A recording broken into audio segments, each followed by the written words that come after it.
सावन के पवित्र महीने की शुरुआत 11 जुलाई से होने ही वाली है। इस दिन शुक्रवार है और सावन का महीना जो है वो संतान प्राप्ति के लिए, सुखी वैवाहिक जीवन के लिए, मनोकामना पूर्ति के लिए काफ़ी शुभ महीना माना जाता है। चतुर्मास के दौरान पड़ने वाला सावन के महीने में अगर आप भोलेनाथ की पूजन अर्चन करते हैं, भोलेनाथ को अगर आप प्रसन्न कर लेते हैं तो निश्चित ही संतान संबंधी जो भी परेशानी होती है वो दूर हो जाती है।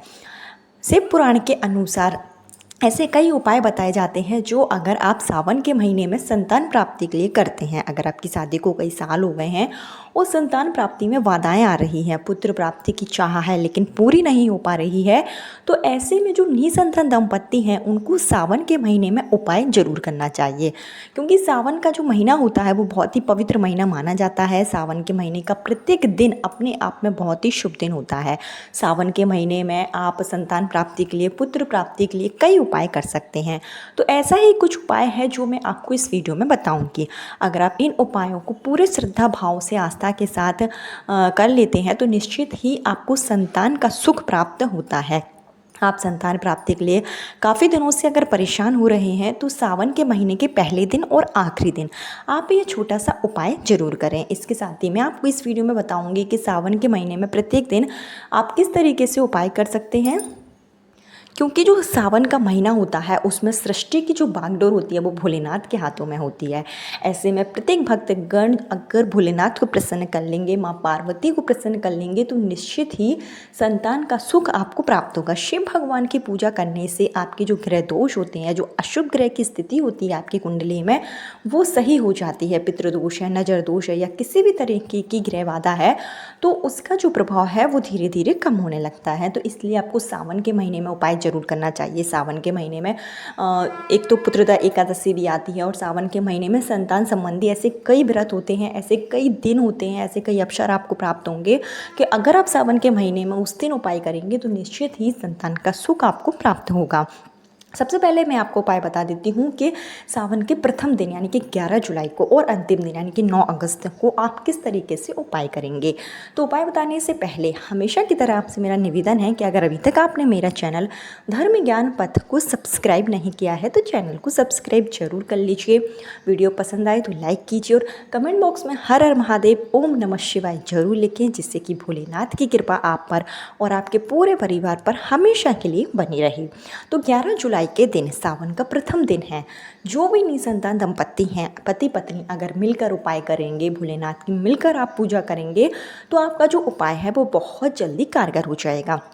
किसी कारण से पति पत्नी साथ में नहीं कर सकते हैं तो पति या पत्नी में से कोई भी एक व्यक्ति इन उपायों को कर सकता है। इसके लिए सबसे पहला उपाय यह रहेगा कि आपको जाना है शिव मंदिर में। सुबह आप जल्दी उठे, स्नान आदि करके साफ सुथरे वस्त्र धारण कर लें।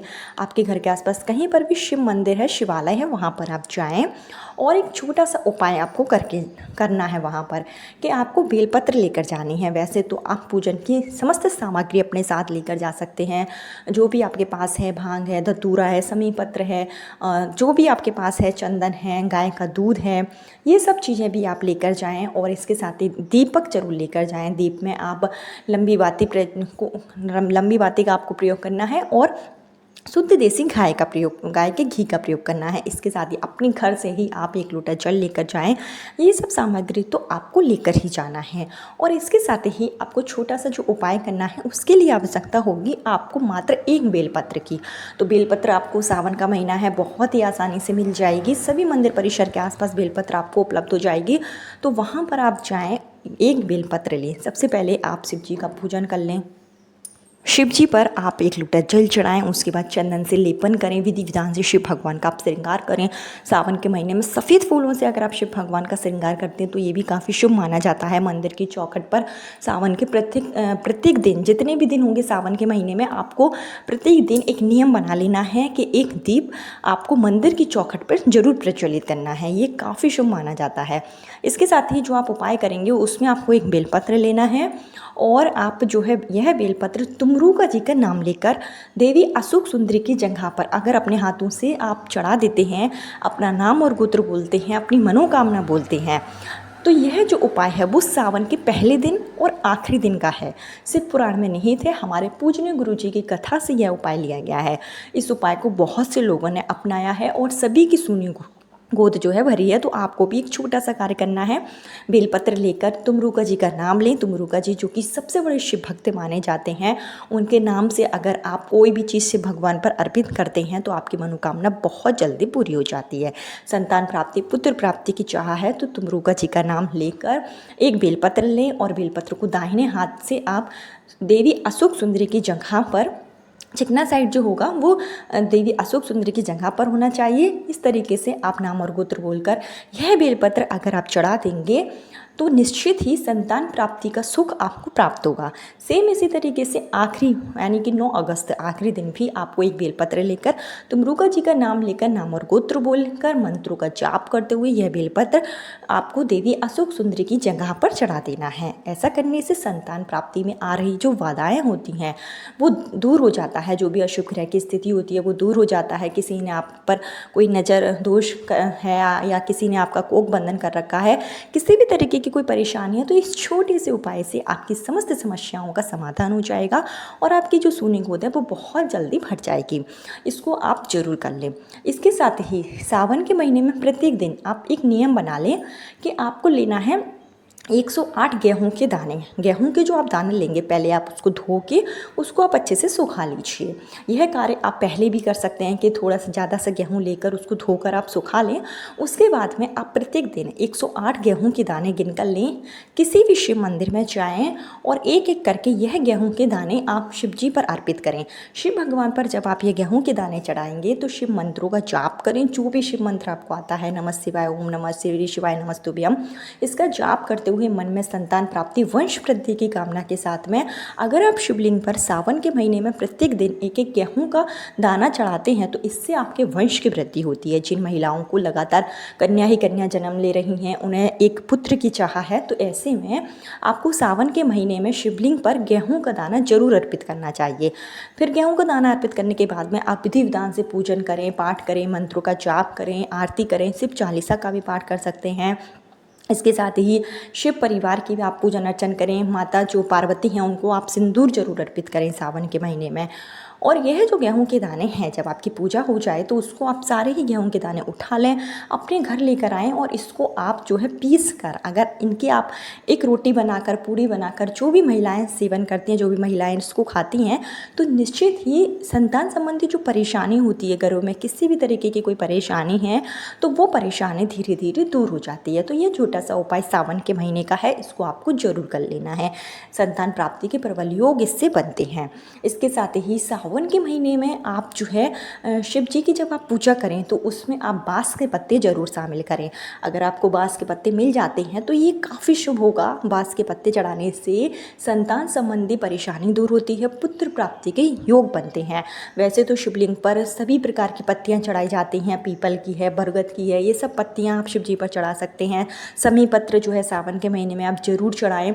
और अगर आपको बैम्बू ट्री की पत्ती मिल जाती है, बांस की पत्ती मिल जाती है, तो यह आप चाहें आप रोज़ाना नहीं चढ़ा सकते, तो सोमवार के दिन, सोमवार सावन के सोमवार में बांस की पत्ती आप जरूर शिव भगवान पर अर्पित करें।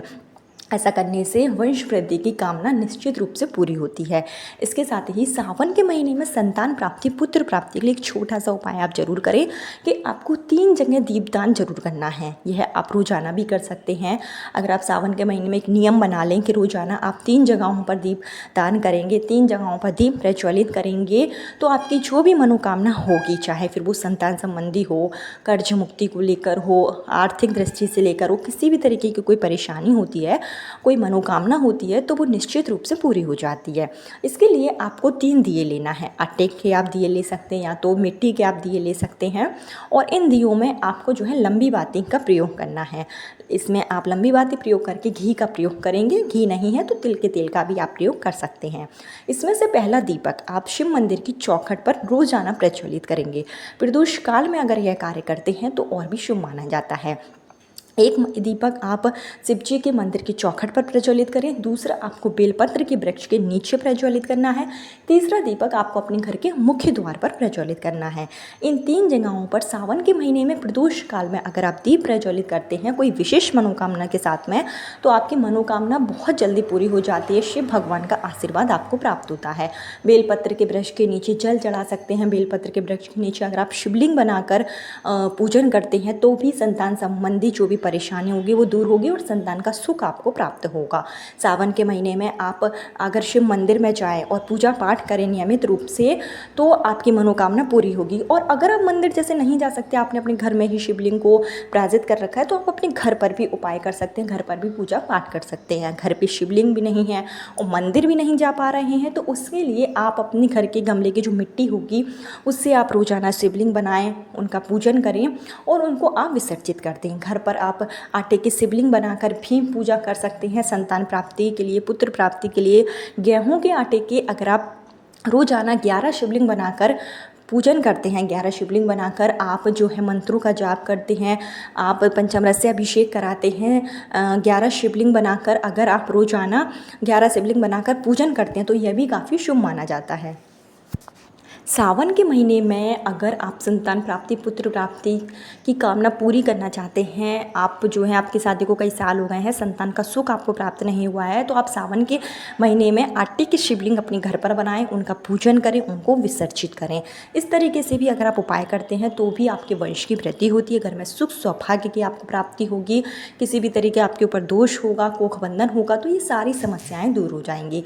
तो ये छोटे छोटे उपाय हैं जिसको कि अगर आप सावन के महीने में करेंगे तो निश्चित ही संतान का सुख आपको प्राप्त होगा, आपके वंश की वृद्धि होगी। कल फिर मिलती हूँ नई वीडियो नए उपाय के साथ। जब तक के लिए हर हर महादेव। ओम नमः शिवाय। श्री शिवाय नमस्तुभ्यम।